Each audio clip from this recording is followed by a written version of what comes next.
आखिर पकड़े गए ना आप उमर भाई। अरे यार, तुम यहाँ क्या कर रहे हो? हाँ, ऐसे ही घूमने आया हूँ।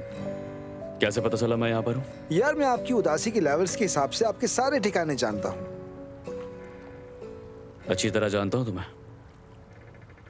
ठीक है, देख लिया ना मुझे। चलो अब घर जाओ फौरन। यार भाई मुझे भी यहाँ रुकने देना। बाबा तुम्हारी जान ले लेंगे। अरे मैं आदी हो गया हूँ, मुझे छोड़ें। वैसे भी अगर आप यहाँ हैं तो मतलब आपकी उदासी का लेवल काफी हाई है। सही कह रहे हो। चले बताएं मुझे, दिल हल्का करें।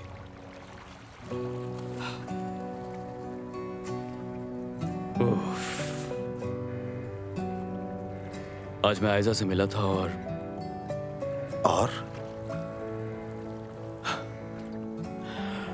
जानते हो, जैसे 3 साल पहले दिल धड़का था वैसे ही धड़क रहा था आज भी। यार, उसका नाम सुनते ही दिल की धड़कनें तेज हो जाती हैं। आशिक हो गए आप।